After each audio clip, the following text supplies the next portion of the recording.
There are a great many old Bibles in this world, really old Bibles, but we have a very special one here.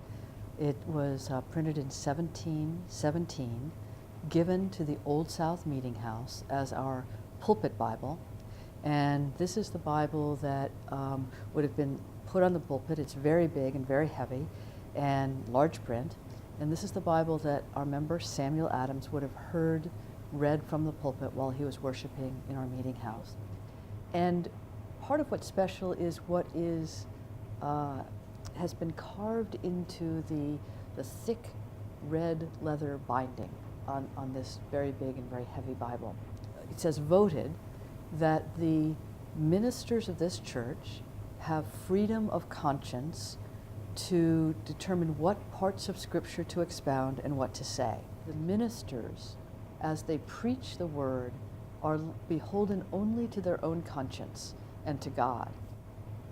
If you turn this big, heavy Bible over, on the back, also kind of carved into this thick leather, red leather binding, are mentions of 2 times that our member Samuel Adams, who was at that time the Lieutenant Governor of Massachusetts, times when he got himself on a horse and rode as far as Concord, New Hampshire in one instance, and Roxbury, Massachusetts in another, to attend an ecclesiastical council.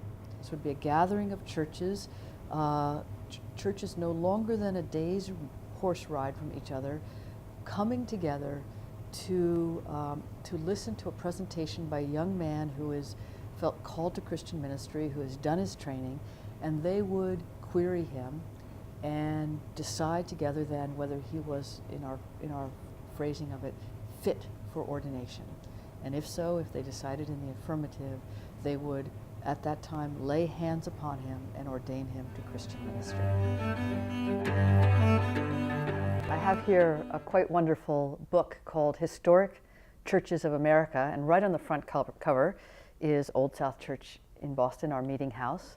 And on the inside, also on the front piece, a wonderful image of the meeting house.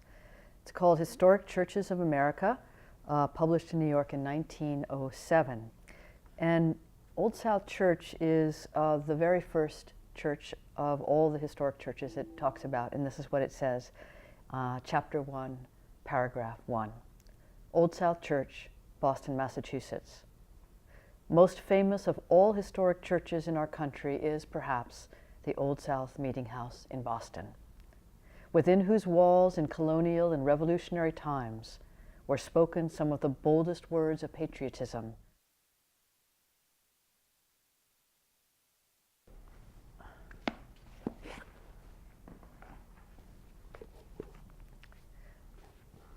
This book, Old South Church in Boston, 1669 to 1969, in its opening, a verse from a poem by one of America's great poets, John Greenleaf Whittier. As long as Boston shall Boston be, and her bay tides rise and fall, shall freedom stand in the Old South Church and plead for the rights of all.